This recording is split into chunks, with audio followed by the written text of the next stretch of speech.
오늘 에스겔서 37장 말씀을 중심으로 마른 뼈를 어떻게 볼 것인가, 마른 뼈를 어떻게 볼 것인가 라는 제목으로 함께 말씀을 묵상해 보겠습니다. 하나님의 영에 붙들림 받아서 에스겔이 골짜기로 가게 됩니다. 여러분, 오늘 본문에 나와 있는 그 골짜기의 이야기는요, 비전이에요. 비전. 실제로 있는 일은 아니고 비전, 환상입니다. 에스겔에게 하나님이 이 환상을 주셨죠. 여러분, 에스겔이 이 환상을 잊었을까요? 평생 기억했을까요? 평생 기억하죠. 절대 잊을 수가 없는 겁니다. 그게 환상의 힘, 비전의 힘이에요. 그런데 그 비전을 에스겔에만 주신 게 아니에요. 그 비전 누구에게 주신 거죠? 이스라엘에게 주신 거죠. 그리고 그게 오늘 성경에 기록되어 있어요. 기록하셨다는 건 뭐죠? 그 비전이 저와 여러분에게도 동일하게 주어진 겁니다. 그러니까 에스겔이 이 환상을 보고 이 환상의 메시지를 기억하고 이게 평생 갔어요. 그래서 이 환상이 에스겔에게 복이 됐을까요? 저주가 됐을까요? 복이 됐겠죠. 철저하게 복이 됐습니다. 그와 마찬가지예요. 저와 여러분에게도 하나님께서 이 환상을 에스겔에게 주신 것처럼 동일하게 주신 줄 믿습니다. 그러면 이 환상의 의미를 명확하게 알고 이 환상의 메시지를 내 마음속에 새기면 이 환상은 주님 품 안에 안기는 그날까지 기억되어지고 그 환상의 메시지가 저와 여러분의 삶에 영향을 미치고 그게 복이 되는 거예요. 예. 그래서 하나님께서 에스겔에게 이 환상을 보여주시는데요. 주의 영의 이끌림을 받아 마른 뼈가 가득한 골짜기로 갑니다. 하나님께서 에스겔에게 이렇게 물어보세요. 에스겔아, 이 뼈가 살아날 수 있겠느냐? 이렇게 물어보십니다. 여러분, 하나님께서 이 뼈를 보여주신 이유가 뭘까요? 여러분, 뼈는요 어떤 거죠? 사람이 죽은 거예요. 그러니까 우리가 얘기하는 해골이에요. 여러분, 해골 보신 적 있으세요? 해골은 우리를 해입힐 수 없죠. 이미 아무 힘도 없는 그냥 하나의 물체에 불과해요. 근데 우리가 해골 보면 깜짝 놀라죠. 해골 보면 무서워하죠. 그거 왜 무서워할까요? 인간은 왜 해골을 보면 무서워할까요? 학자들이 뭐라 그러냐면요, 해골을 보면 일단 죽음을 떠올린대요. 죽음을 떠올리기 때문에 무서워하는 거예요. 그리고 그 해골을 보면서 나의 미래를 보는 거예요. 나도 저렇게 되겠지. 이렇게. 그러니까 본능적으로 이렇게 반응하는 거예요. 그리고 세 번째, 해골을 보면 내가 그 해골을 살릴 수 있어요, 없어요? 없죠. 인간의 무능력을 직면하는 거예요. 그러니까 해골 자체, 마른 뼈 자체를 보는 것 자체가 두려움이고 결국 나의 무능함을 보니까 절망인 거예요. 그 절망의 골짜기에 하나님이 에스겔을 데리고 가셔서 그 환상을 보여주십니다. 그리고 그 마른 뼈에 대해서 쭉 하나씩 둘씩 하나님께서 말씀하시면서 에스겔에게 마른 뼈를 어떻게 볼 것인가를 가르치십니다. 이게 오늘 환상의 핵심이에요. 여러분, 마른 뼈를 이렇게 보면 그 마른 뼈는 절망이에요. 죽음이에요. 끝장이에요. 그런데 그 마른 뼈가 오늘 본문에 뭐라고 하셨어요? 이스라엘이라고 했어요. 근데 에스겔도 그 이스라엘에 포함되어 있어요. 여러분, 지금 에스겔이요 말씀을 전하면서 포로되어 있는 이스라엘 백성들을 바라보며 어떤 생각을 했겠어요? 틀림없이 그렇게 생각했을 겁니다. 구제불능이다. 아무리 말씀을 전해도 반응이 있어요, 없어요? 없어요. 그리고 어떤 이스라엘 사람들은요, 바벨론 사람들에 딱 들러붙어가지고 이익을 취하려고 그러고, 여러분, 바벨론 사람들의 마음을 얻으려면 바벨론 신에 절해야 돼요. 그러니까 그런 모습을 보는 거예요. 여러분, 우리가 간에 불 붙었다, 쓸개 붙었다 하는 사람들 보면 나도 인간이지만 같이 절망해요. 어떻게 인간이 저렇게 간사할 수 있을까? 그런 생각 안 드세요? 그때 그 영혼을 바라보면서 절망해요. 그리고 혐오해요. 미워해요. 무시해요. 판단해요. 정죄해요. 그런 에스겔에게 하나님께서 마른 뼈를 어떻게 볼 것인가에 대해서 오늘 환상을 통해서 말씀하고 계시는 겁니다. 저 여러분, 우리 주위에도 수없이 많은 마른 뼈가 있어요. 예. 그 마른 뼈에 누구도 포함되어 있어요. 나도 포함되어 있어요. 예. 그러니까 오늘 환상이 저와 여러분에게 복이 되는 이유는 뭐냐면 하나님께서 이 마른 뼈를 어떻게 바라봐야 하는지 지혜를 주시기 때문에 그렇습니다. 그래서 여러분, 오늘 마른 뼈를 어떻게 볼 것인가 세 부분으로 하나님이 레슨을 주시는데요. 오늘 이 레슨을 마음속에 새기면 이 에스겔의 환상이 내 마음속에 기억되어지고 에스겔이 누렸던 이 환상을 통한 복이 저와 여러분에게 그대로 임해 평생 마른 뼈를 하나님이 뜻하시는 지혜로 바라보는 그런 놀라운 능력이 우리 가운데 임하게 될 줄 믿습니다. 믿습니다. 첫 번째, 마른 뼈를 어떻게 볼 것인가? 상식으로 보면 마른 뼈는 죽은 자임을 하나님이 에스겔에게 말씀하시고 에스겔의 상식을 먼저 깨셨어요. 그 질문이 뭐예요? 에스겔아, 이 마른 뼈가 다시 능히 살겠느냐? 이렇게 물어보시죠. 그러면 상식적으로 에스겔은 뭐라고 대답해야 돼요? 아니, 하나님이 아무리 하나님이시지만 이게 마른 뼈가 그냥 뼈가 아니고요. 다 말라 비틀어졌어요. 이 말라 비틀어진 뼈가 어떻게 다시 살아나냐고요. 상식적으로 생각해도 이건 불가능한 일이잖아요. 이게 상식적인 대답이에요. 그런데 하나님이 그걸 아시면서도 물어보셨죠. 그러니까 하나님이 저와 여러분의 상식을 깨실 때 질문하세요.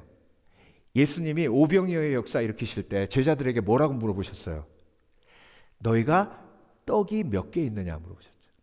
몰라서 물어보셨을까요? 아니에요. 예수님이 떡이 보리떡 5개밖에 없음을 명확하게 알고 계셨어요.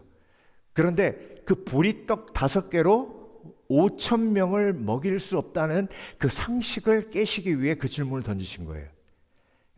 저와 여러분에게도 동일하게 물어보십니다. 내 앞에 있는 마른 뼈가 있죠. 특히 내 영혼도 빈들의 마른 풀 같잖아요. 그런데 이 마른 뼈, 마른 풀 같은 강팍한 영혼이 다시 살 수 있겠느냐 물어보세요. 그러면 뭐라고 대답해야 돼요? 주께서 하시나이다. 주께서 하시나이다. 나는 내 상식으로는 불가능합니다. 그렇지만 하나님이 아십니다. 하나님이 가능하다 하시면 가능한 겁니다. 저 여러분, 에스겔의 환상은요, 상식을 깨는 하나님의 지혜입니다. 인간의 어리석은 지혜 속에 갇혀 있는 그런 물질적인 관념을 깨시는 하나님의 말씀인 줄 믿습니다. 그래서 여러분, 믿음의 사람은요, 상식으로 보는 게 아니라 믿음의 사랑은 하나님의 눈으로 보는 사람이에요. 하나님의 눈으로 본다는 건 그 속에 뭐가 담기냐면 사랑으로. 여러분, 사랑으로 마른 뼈를 보면요, 하나님의 마음이 그 마른 뼈를 향해 나가요. 여러분, 마른 뼈는 쓰레기예요. 그렇죠? 마른 뼈는 쓰레기예요. 그것도 혐오스러운 쓰레기예요. 그런데 하나님이 이 환상을 통해서 마른 뼈가 쓰레기가 아니래요. 여러분, 쓰레기 같은 인생은 없습니다. 만약에 한 사람이 한 사람의 삶을 쓰레기로 취급한다면 그건 절대 하나님의 뜻이 아니에요.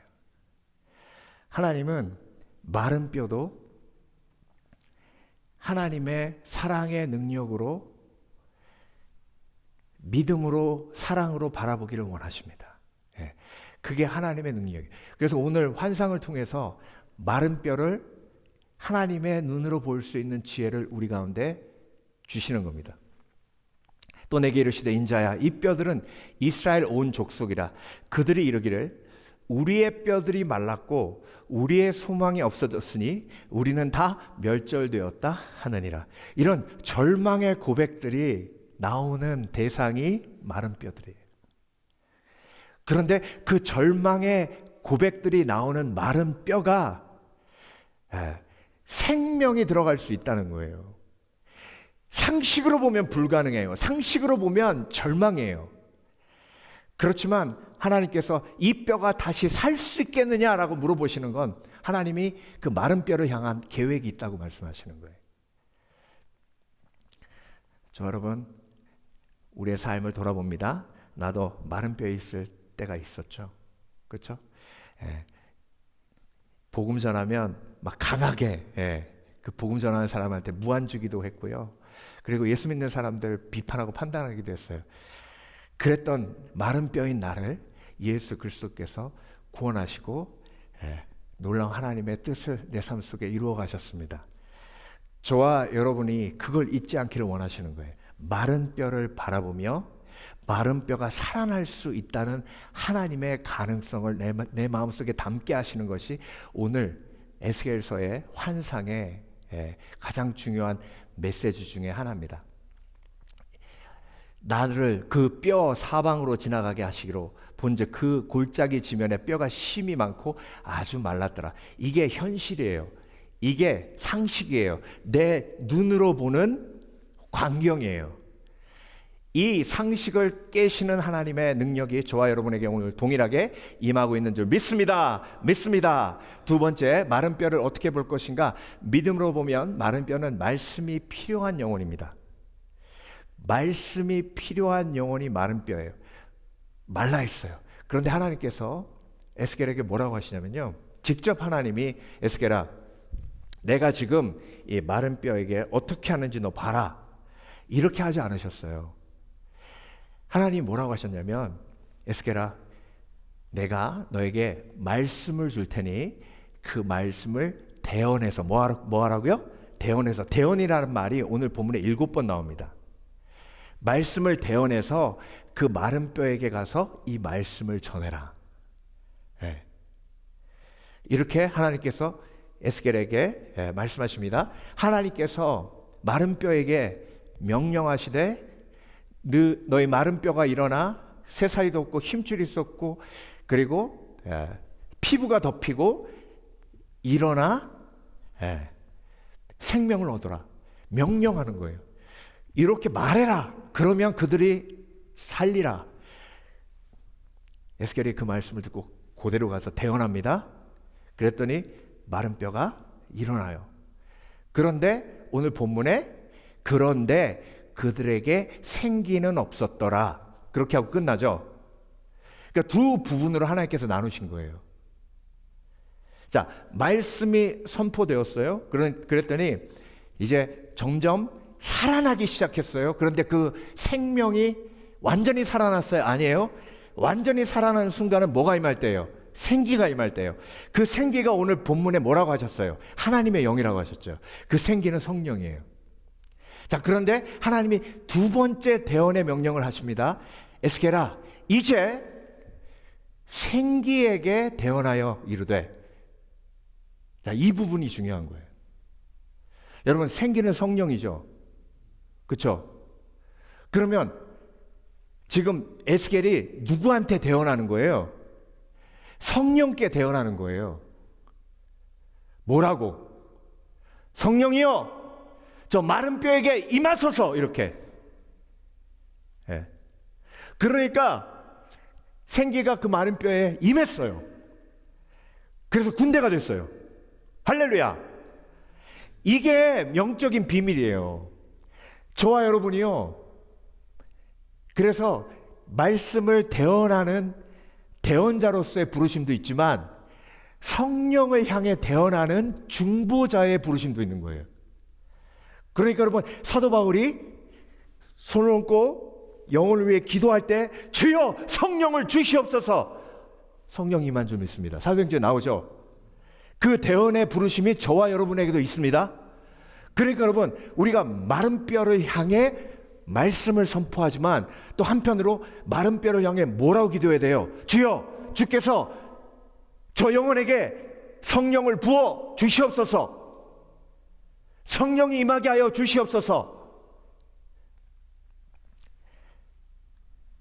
여러분, 그래서 중보기도의 가장 중요한 핵심 중에 하나가 성령이 임하게 하다는 거예요. 여러분 확신하십니까? 그 영혼에게 성령이 임하면 그 영혼이 마른 뼈에서 군대가 될 걸 확신하십니까? 예, 그 비전과 꿈을 하나님이 저와 여러분에게 주시는 거예요. 이 환상을 통해서. 예, 여러분 성경 보세요. 제자들이요, 성령 임하기 전하고 후하고 진짜 180도 달라요. 그렇죠? 베드로 보세요. 베드로가 순교의 믿음이 있었잖아요. 근데 성령 임하기 전에는 예수님이 3번 부인했어요. 다른 제자들도 마찬가지예요. 도마는 인도까지 가서 복음을 전했어요. 그 발걸음을 누가 인도하신 거예요?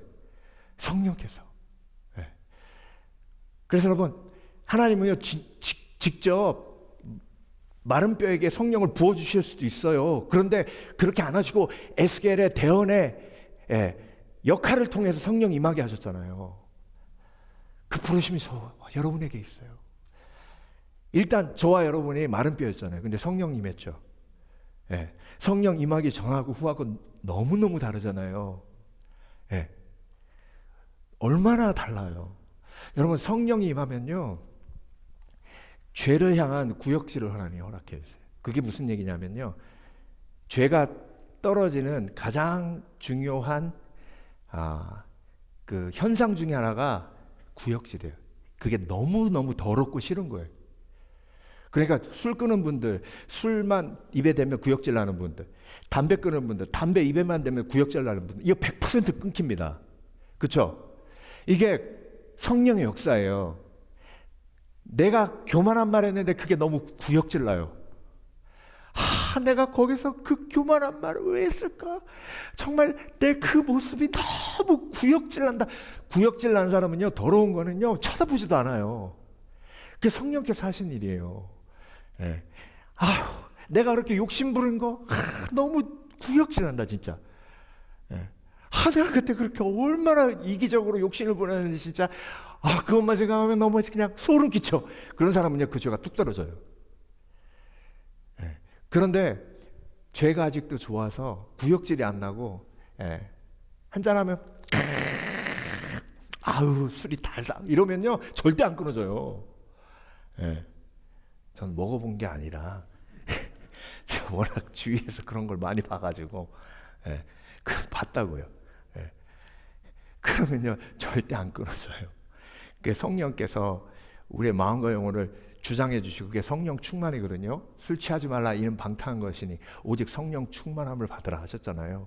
성령께서 임하시면요 그렇게 죄와의 싸움이 구체적으로 변해요. 그러면 죄와 멀어지면 멀어질수록 내 속에 뭐가 커져요? 평안이 커지잖아요. 그 평안이 커지면 커질수록 내 삶에 하나님의 임재가 강하게 임하잖아요. 그러니까 여러분, 그 성령 체험했기 때문에 내 마른 뼈였던 내가 생명이 임해서 내 삶 속에 이런 풍성한 생명의 역사들이 일어난 것처럼 저 사람에게도 동일하게 역사해 주시옵소서. 그래서 여러분, 주여 성령이 임하소서. 성령이 임하소서. 우리 교단에 이번에 청소년 수련회 했었잖아요. 그 수련회를 준비하신 목사님이 우리 교단의 목사님이신데 열정이 대단해요. 야, 정말 이번에 또 불침번 쓰는데 이틀을 또 꼬박 새셨더라고요. 애들하고 같이. 야, 체력이 대단하십니다. 그랬어요. 순교의 정신을 했습니다.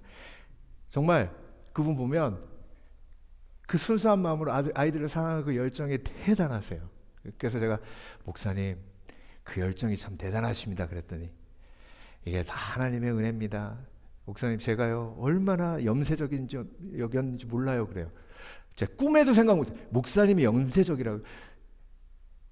목사님 우리 아버지가요 알코올 중독이었는데요, 술 먹고 들어오면 타겟이 되는 게 첫째 아들이래. 나와! 그래가지고 막 혼내고 때리고 집어던지고, 그리고 맨 마지막에 꼭 하는 말이 나가! 이거래요. 그러면 여러분 새벽 1시에 갈 때가 있습니까? 고등학생이 안 나가면 밤 새도록 뭐라고 하니까 나가! 그러면 엄마도 나가 그런대요. 그럼 나가가지고 아버지 주무실 때까지 바깥에서 돌아다니는 거예요. 별 보면서. 그러면서 목사님 제가요 그렇게 별 보면서 돌아다니면서 이렇게 살면 뭐하나 죽어야지. 이렇게 살면 뭐하나 죽어야지. 그 생각만 계속 했다는 거예요. 그러니까 삶이 얼마나 염세적이었는지 몰라요. 자기는 어떻게 죽을까 연구를 많이 했대요. 근데 이분이 수련회 가서 은혜를 받은 거예요. 성령이 임했어요. 그러니까 자기의 삶의 목적이 완전 뒤바뀌어지면서 내가 왜 살아나는지 명확하게 알게 된 거예요. 그러니까 그 은혜를 받으니 아이들이 은혜 받아야 되는 게 막 마음속에 열정이 충만한 거예요. 그래서 아이들이 은혜 받고 성령 받아야 된다고. 저와 여러분이 마른 뼈였잖아요. 성령이 임하시고 나를 생기 있는 생명의 사람으로 바꾸셨잖아요. 그러면 하나님께서 저와 여러분을 성령에 대언하는 대언자로 쓰십니다. 믿으십니까? 그래서 여러분이 기도하시면 그 사람의 성령이에요. 그러니까 이게 핵심이에요. 그러니까 설득하려고 하는 것도 중요하지만, 그리고 말씀을 전해서 그 사람의 예수 그리스도의 사랑을 전하고 그리고 위로하는 것도 중요하지만, 제일 중요한 건 성령이 임하는, 성령이 임하는 시간이 어느 시간이냐면 영접 기도할 때. 영접 기도할 때. 그래서 논리로 싸우지 마시고, 그러면 진짜 한 번만 나하고 같이 기도하자고. 그렇게 붙드시고 영접 기도만 하면 그 이후부터는 성령이 하나님이 임하게 하시잖아요. 그러면 이제 그 삶이 막 성령의 역사로, 내가 뭐라고 안 해도 성령께서 그 영혼 속에 역사하세요. 그게 오늘 환상을 통해서 제가 다시 한번 확신하게 된 거예요. 여러분, 에스겔에게 말씀의 대언자로 세우셨지만 에스겔을 성령의 대언자로 세우신 줄 믿습니다. 그래서 저와 여러분도 성령의 대언자로 하나님께 세우셨습니다. 그래서 성령이 임하소서, 성령이 임하소서 찬양하는 이유는 그런 부르심이 우리 가운데 있기 때문입니다. 4절, 또 내게 이르시되 너는 이 모든 뼈에게 대언하여 이르기를 너희 마른 뼈들아 여호와의 말씀을 들을지어다. 5절, 주 여호와께서 이 뼈들에게 이같이 말씀하시기를 내가 생기를 너희에게 들어가게 하리니 너희가 살아나리라. 내가 생기를 너희에게 들어가게 하리니 너희가 살아나리라. 6절, 너희 속에 힘줄을 주고 살을 입히고 가죽을 덮고 너희 속에 생기를 넣으리니 너희가 살아나리라. 또 내가 여호와인 줄 너희가 알리라 하셨다 하라. 저 여러분, 성령이 임하시고 우리가 살아나는 경험을 한 줄 믿습니다. 그 너무나 귀한 경험이 내 앞에 있는 그 영혼에게도 하나님 동일하게 임하게 하여 주시옵소서. 생기가 임하게 하여 주시옵소서. 7절, 이에 내가 명령을 따라 대언하니 대언할 때에 소리가 나고 움직이며 이 뼈 저 뼈가 들어맞아 뼈들이 서로 연결되더라. 이게 말씀의 능력이죠. 마지막으로 마른 뼈를 어떻게 볼 것인가? 체험 후에 보면 마른 뼈는 하나님의 군대입니다. 하나님의 군대. 10절, 이에 내가 그 명령대로 대언하였더니 생기가 그들에게 들어가매 그들이 곧 살아나서 일어나 서는데 극히 큰 군대더라. 군대더라. 여러분, 마른 뼈는 쓰레기예요. 상식으로 보면 아무짝에 쓸모없는 인생입니다. 그런데 그 인생에 하나님께서 세우신 대언자가 말씀을 선포하고, 그리고 말씀을 선포할 때에 성령의 은혜가 그 속에 임하고, 그 성령이 임한 그 영혼은 더 이상 마른 뼈가 아니라 하나님의 군대가 됩니다. 저와 여러분이 하나님의 군대인 줄 믿습니다. 하나님의 군대예요. 하나님의 나라를 확장하는 하나님의 군대예요. 그래서 우리가 하나님의 군대임을 잊지 않고 나갈 때에 저와 여러분 삶 속에서 하나님의 놀라우신 영적인 역사들이, 영혼을 구원하는 역사들이 우리 가운데 일어나게 하실 줄 믿습니다. 14절, 내가 또 내 영을 너희 속에 두어 너희가 살아나게 하고 내가 또 너희를 너희 고국 땅에 두리니 나 여호와가 이 일을 말하고 이런 줄을 너희가 알리라. 여호와의 말씀이니라. 하나님의 성령이 임하며 회복의 역사가 일어나요. 회복의 역사가. 그래서 내 삶 속의 회복뿐만이 아니라 나와 교제하는 영혼들의 회복의 역사가 일어나도록 하나님이 역사하십니다. 그래서 회복의 도구가 되는 게 얼마나 큰 영광이고 얼마나 큰 보람인지 몰라요. 여러분, 주와 함께 동행하며 회복의 도구 되기를 주길 축원합니다. 낙심한 영혼을 위로하며 회복의 도구가 되고, 그리고 위기에 처해 있는 영혼에게 하나님의 말씀과 그리고 사랑을 전함으로 회복의 도구가 되고, 낙심한 영혼에게, 실망한 영혼에게, 마른 뼈와 같은 영혼에게 회복의 도구가 된다는 것은 얼마나 하나님께서 주신 귀한 특권인지 모릅니다. 그게 하나님의 군대의 역할이에요. 군대의 역할. 여러분, 군인은요 꼭 싸워야 힘이 있는 게 아니에요. 미군이 거기에 주둔하고 있다는 것 자체가 적이 못 들어오게 만드는 억제력이에요. 그렇죠? 저와 여러분이 가는 곳마다 하나님의 군대로서의 명확한 부르심이 있으면 그 영적인 억제력이 하나님의 능력을 통해, 성령의 능력을 통해 발휘될 줄 믿습니다. 믿으십니까? 그게 하나님의 군대예요. 군대. 선교사님이 아프리카에 이제 처음 파송을 받아서 가셨는데요. 잠을 자는데 그 위에 스레트 지붕인데요. 쥐가 그냥 왔다 갔다 하니까 잠을 못 자는 거예요. 이 선교사님이. 그래가지고 주여, 저 쥐를 쫓아내야 되는데 이 쥐 때문에 잠을 못 자나요? 그게 한 2주 버티니까 사모님하고 선교사님은 눈이 벌게진 거예요. 야, 이거 이러다 죽겠다 싶어가지고 거기 추장님한테 가가지고 이거 쥐 때문에 도저히 잠을 못 자겠다고 그러니까 그 추장님이 아유, 그 간단한 걸 뭐 그렇게 힘들어하세요. 제가 고양이 빌려드릴 테니까. 고양이가 쥐를 다 잡나요? 아니요. 고양이만 갖다 놔도 쥐가 안 움직인대. 그 고양이만 딱 갖다 놨는데 진짜 실제로 그 날부터 쥐가 밤에 하나도 안 돌아다니는데 푹 잔 거예요. 근데 그러고 이제 2주 푹 잤는데 추장님이 그 고양이 빌려준 거 달라 그러더래요. 자기 또 못 자겠다고 그래서 그 고양이를 이렇게 그러냐고 그래서 빌려준 거 아유 할 수 없습니다. 갖고 가시라고 그랬는데 그 추장님이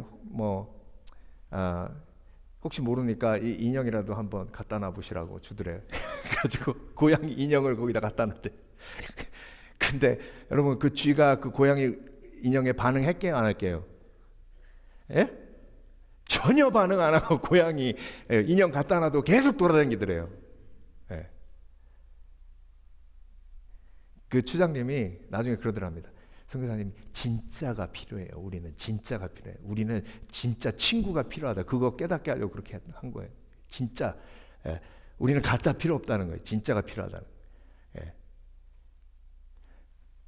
여러분, 이게 내가 진정으로 예수 그리스도의 군대됨을, 성령이 내 속에 임해 내가 강한 용사, 예수 그리스도의 강한 용사임을 기억하는 사람들에게 주시는 하나님의 능력이에요. 나는 하나님의 군대다. 내가 가면 악한 영이 벌벌 떤다. 막 가가지고 막 기도를 슉 해야 된다, 해야 돼야 뜨는 게 아니라 내 존재만으로 떤다고요. 악한 영이. 난 하나님의 군대. 왜? 내 속에 성령이 계시는데. 아멘. 그래서 여러분, 이 환상을 본 사람은요, 절대로 영혼을 포기하지 않아요. 물론 언제 그 영혼에게 성령이 임할 거는지는 내가 알지 못해요. 그렇죠? 하나님만 아시죠? 그때까지 이 환상을 마음속에 새기고 뭐 하는 거예요? 인내하는 거예요. 인내하는 거예요. 우리 선교사에 정말 인내의 아이콘으로 기억되는 사무엘 주에머라는 선교사님이 있습니다. 이분은 이슬람 선교의 사도라고 불리는데요. 1900년도 초에 바레인을 중심으로 이집트와 아라비아 주위에 선교사로 활동했습니다. 38년간 선교사로 그 지역을 섬겼는데요. 선교 역사에 기록된 회심자가 몇 명이냐면 12명이에요. 12명 전도하기 위해 38년을 바레인과 아라비아와 이집트에서 끝까지 주님 붙들고 말씀을 전하고 섬겼습니다. 여러분, 이 인내가 어디서 올까요? 여러분, 에스겔이 포기하지 않을 수 있었던 그 인내는요, 하나님이 에스겔에게 보여주신 환상 때문에 그래요. 마른 뼈의 환상. 하나님 그 마른 뼈가 살게 하시는 대언자로 나를 세우셨기에 내가 말씀을 대언할 때에 언젠가 하나님의 때에 그 마른 뼈가 살아나 생기가 돋아나는 은혜가 임하게 하실 줄 믿습니다. 그런데 사무엘 주에모 선교사님의 서약에서 가장 큰 위기는 1904년에 일어났습니다. 여러분이 보고 계시는 이 사진이 툼스톤이에요. 비석이에요. 무덤 비석. 하나는 루스, 하나는 에이미죠. 자, 마지막 연도를 보면 1904년으로 동일하게 기록되어 있습니다. 이 루스하고 에이미가 바로 사무엘 주에모 목사님의 딸들이에요. 딸들이 13일 간격으로 전염병에 걸려서 선교시에서 죽습니다. 그런데 그 툼스톤에 이 말씀이 기록되어 있어요. 죽임을 당하신 어린 양은 영광을 받으시기에 합당하도다. 예수 그리스도께서 죽임을 당하신 것처럼 순교의 정신으로 말씀을 전할 때에 예수 그리스도께서 영광을 받으신 것처럼 우리의 삶도 영광스럽게 되리라 라는 고백이에요.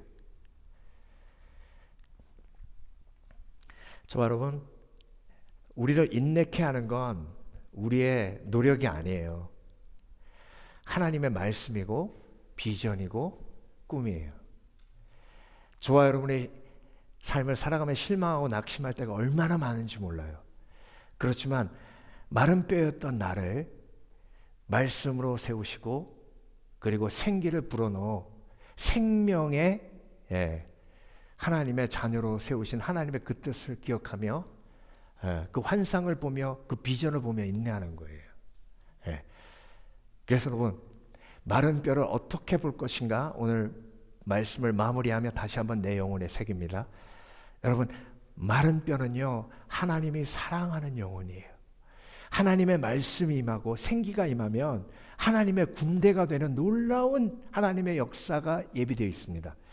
그 마른 뼈를 하나님의 사랑으로 볼 수 있도록 만드는 것이 오늘 에스겔서 37장의 비전인 줄 믿습니다.